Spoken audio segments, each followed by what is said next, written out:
अरे भैया बाबू लोग का बताई, सावन का महीना चलत बा, सोची था हमहू चला जाई बोलबम माँ। काहे से कि भोले बाबा सबके सुनत बाटे, तो क्या जाने सैतिया हमरो सुन लिए समन मामा। काहे से कि सबके बियाह हो जात बा, हमारे भर नाई हो पावत है। हमरे बियाह हम कौनो न कौनो आई जात है अड़चन अड़ंगा। तो सोचित है कि हमहू चला जाई भोले बाबा जल चढ़ाई दी और ठुक गोरहर सुंदर मेहरारू मांग लिए। तो भैया बाबू लोग अगर तोहरे लोग जात हो तो हमहू चली तो पहले पहले दाई, तो हमहू ले आए ले चलो। काहे से हमें कुछ पता होता है नहीं कहाँ जाए कहाँ आवे। तो भैया लोग अगर तोहरे सफेद जात हो तो हमहू चली था पहले पहले दाई बोलबम, हमहू ले आए ले चलो। काहे से कि भैया हम तो जानी तो आनी तो है नहीं कहाँ जाए कहाँ नहीं जाए, तो तोहरे सब संगरिया चलबो तो हमहू चलब। महू सोचित है कि चलो भोले बाबा से कही दिए। अरे सब होखे हुनर में हरारू चाही सोनार, सब होखे हुनर में हरारू चाही सोनार। भोला पूजी और गोड़ चाही चंद चकोर, भोला पूजी और गोड़ चाही चंद चकोर। नहीं दहेज में मांगिला फॉर्च्यूनर, सब केहू हुनर में हरारू चाही सोनार, सब केहू हुनर में हरारू चाही सोनार। अरे भोला पूजी और गोड़ चाही चंद चकोर, भोला पूजी और गोड़ चाही चंद चकोर। नहीं दहेज में मांगिला फॉर्च्यूनर, सब केहू हुनर में हरारू चाही सोनार, सब केहू हुनर में हरारू चाही सोनार। यदि मेहरारू हमर प्यारी होई जी, रउरे मंदिर में चौथारी होई जी।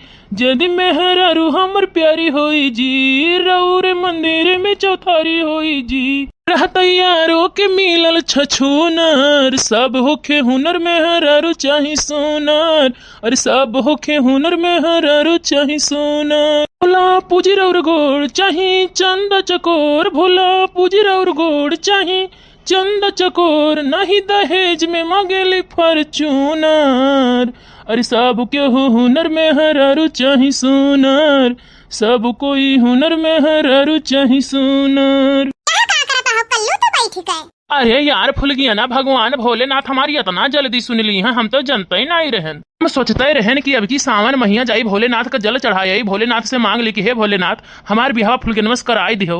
तब तक तू आई गई। तो भोलेनाथ से मांगबो, हम तो गोरहर चिकन है, तू तो एकदम करिया है। अरे तो साफ करिया मनई नहीं होत ना। भोलेनाथ से कैसे मांगबो? भोलेनाथ से हमहू कहने जाए कैसे कहा सब होखे हुनर में हरारू चाही सोनर।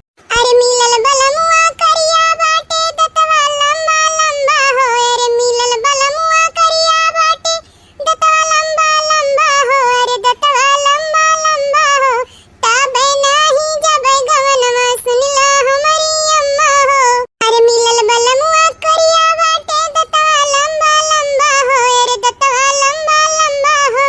तबे नहीं जब गवनवा सुनला मोरी अम्मा हो।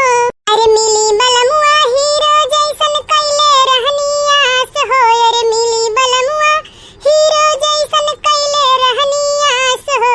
एकरा संगे कैके बियाहवा पापा तुड़ले विश्वास हो, एकरा संगे कैके बियाहवा पापा तुड़ले विश्वास हो।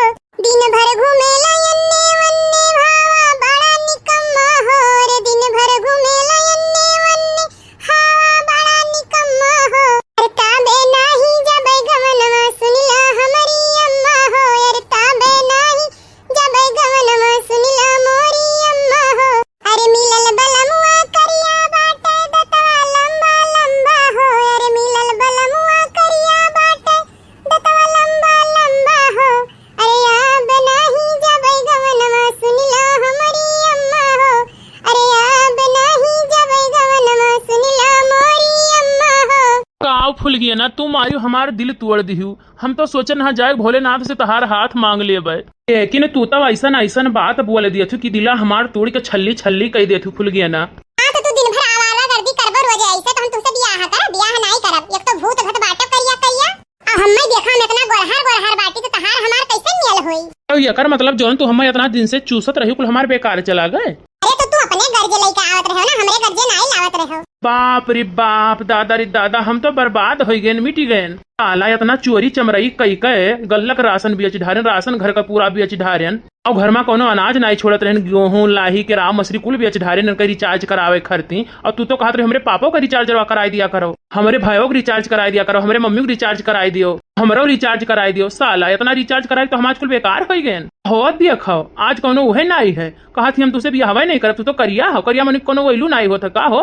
तो भैया आप ही लोग बताओ, मैंने भगवान तो सांवर रहीन, तो सांवर मने कहूँ बेकार होता है, तनी भर सांवर बाटी तो हो देखो ना, ये गोरे रंग पे इतना इतर आते ही, कहा थी हम तुझसे बियाह नहीं करबे। मैंने बताओ भैया बाबू लोग, इनके चक्कर में हम बर्बाद हो गए, अब ये कहा थी हम तुझसे बियाह नहीं करब। तब ऐसा बात है फुल गया ना, तो हमहू बिहान से क्रीम पाउडर लगेबा, हमहू गोरहर होबे। कि यसो सावन में हम जाब भोलेनाथ का जल चढ़ाव, भोलेनाथ से विनती करब, प्रार्थना करब कि यसो हमरो बियाह करा दियो भोलेनाथ, हो फुल गया ना से। हमहू चलता है भोलेनाथ से विनती हमहू करबे कि तुहे गोरहार कह दिए तो हम बियाह कर लेबे। अरे हमारो पे कृपा भी जोड़ कर दी भोला जी, हमारो पे कृपा भी जोड़ कर दी भोला जी, अरे करिया बलमुआ के गोर कर दी भोला जी, करिया बलमुआ के गोर कर दी भोला जी, हमारो पे कृपा भी जोड़ कर दी भोला जी, हमारो पे कृपा भी जोड़ कर दी भोला जी, करिया कलुआ के गोर कर दी भोला जी, करिया बलमुआ के गोर कर दी भोला जी, लल्ला सबाई है हमर पूरा कर दी भोला जी, लल्ला सबाई है हमर पूरा कर दी भोला जी, करिया बलमुआ के गोर कर दी भोला जी, करिया बलमुआ के गोर कर दी भोला जी, अरे हमारो पे कृपा भी जोड़ कर दी भोला जी, हमारो पे कृपा भी जोड़ कर दी भोला जी, करिया बलमुआ के गोर कर दी भोला जी, करिया बलमुआ के गोर कर दी भोला जी, हमरा सिंहरवा के भाग चमका दी, रजो के हीरो से हरदी बना दी, अरे हमरा सिंहरवा के भाग चमका दी, रजो के हीरो से हरदी बना दी, हम पीस के पियर भोला भांग जी, पूरा कर दे यही दिलवा के मांग जी, जिंदगी में हमारा अजोर कर दी भोला जी, जिंदगी में हमारा अजोर कर दी भोला जी, अरे करिया बलमुआ के गोर कर दी भोला जी, करिया बलमुआ के गोर कर दी भोला जी, अरे हमारो पे कृपा भी जोड़ कर दी भोला जी, हमारो पे कृपा भी जोड़ कर दी भोला जी, करिया बलमुआ के गोर कर दी भोला जी, करिया बलमुआ के गोर कर दी भोला जी, लल्ला सबाई है हमर पूरा कर दी भोला जी, लल्ला सबाई है हमर पूरा कर दी भोला जी, अरे करिया बलमुआ के गोर कर दी भोला जी, करिया सजना के गोर कर दी भोला जी। आई रे बाप, हमें नहीं पता रहा फुल गया ना कि तू हमसे इतना प्यार करैलू। आई तो हम अब तक कितना दाई भोलेनाथ के गए हुई जल चढ़ाई का आए हुई, अब तुम्हें पावे रहा तो हम भगवान भोलेनाथ से जाए कर उनसे हाथ गोड़ जोड़ के प्रार्थना करी, उनका गुड़ मूड कुल धैली। भोलेनाथ हमें फुल गया नमक दे दियो। का करत रे कलुआ बैठ के बताओ, हां का करत बैठ के? पर आदत नहीं सुधरी, अपने बड़के बप्पा नहीं कहूं होई गए बाटे। नहीं बड़की अम्मा, हम बड़के बप्पा नहीं बाटी, बड़के बप्पा हमरे नहीं बाटे। हिजरू को पूत नहीं कर, तुहे अब्बा मार वही लागे सही होई जाबो। हां तो का करत फुल गना के हम बुलाए हे? अरे हम कहत रहन कि बड़की अम्मा आपकी हमें पैसा वैसा दे दियो, जाई हम भोलेनाथ का जल चढ़ाई आई। अब की भोलेनाथ बाबा से हमहू मांग लिया कि फुलगेनवा से हमार बियाह कराई दिए। हम वही गनमई गावत रहन कि सब होके हुनर मेहरारू चाही सुनर, तब तक फुलगेने आई गई। तोहरे दोनों जने बहुत बौराई गा हा, तोहरे दोनों जने रंग रलिया पूरे गांव में भात नियन चुरत बाय। अब तोहरे फुलगेना तोहरे मम्मी से हमें बात करही पड़ी, तोहरे दोनों जने बियाह हमें करही पड़ी। तोहरे दोनों जने बहुत उपद्रव मचाई दिया, जहां देखो तहां तोहरे ही दोनों जने चर्चा चलत बाय। तोहरे दोनों जन का बियाह बिना कराए मान ही नहीं सकित, हम बहुत अति कह दियो, बहुत ज्यादा। जहां देखो तहां फुलगेना कर लो, फुलगेना कर लो, फुलगेना कर लो। और तोहरे दोनों जने के चक्कर में हिया झिनकू बप्पा बर्बाद हो जात बाटे। कलुआ आते उनके ऊपर ध्यान दिया कर, समझे? अरे बड़की अम्मा काव ध्यान दिए, कल यहाँ ध्यान दिहन तो कल यहाँ हमें पीट दिहन। तो हम कहे ना तू जाओ जहाँ मना कहे तहाँ जाओ, चाहे जैसे मिले जाओ, हम नहीं तोहरे पीछे पीछे दौड़ पाई। नहीं बच्चा हमार, तू चला जाओ, हम तहार बियाह फुलगेना से कराई जानो। फुलगेना के माई से हमें चाहे जोन करे पर बातचीत कई के मनाए दना को बियाह तहार कराई दे, ठीक है? लेकिन तू उनके ऊपर ध्यान दिया करो, काहे से वही बिगड़ गए ना तो समझ ले हमार घर बिगड़ जाई। ऐसन बात है ना बड़की अम्मा, तो ये 24 घंटा ये आंख बड़के बप्पा के ऊपर गड़ा रही, मैं काव काव करत है, कौन हरकत करत है, पल पल का रिपोर्ट तुम्हें मिली। ठीक बा चल पकौड़ी कोड़ी बनाई, चल के आओ खा ले चल। तू चलो बड़की अम्मा, बस हम उतरे बाटी। अब तो खुश भई फुल गया ना, देखो बड़की अम्मो कही दी बियाह करावे के। हां कल्लू काहे नहीं खुश तो होई गए बाटे, लेकिन बियाह हो जाए तब जानो। काहे से कि जोन हमार मम्मी ही ना तुमसे बियाह करे कति तैयार नहीं होत बा। लेकिन बड़की अम्मा कहे ही तो क्या जाने कोनो हिसाब से बतिया करे, तो क्या जाने कोनो हिसाब से होई जाए।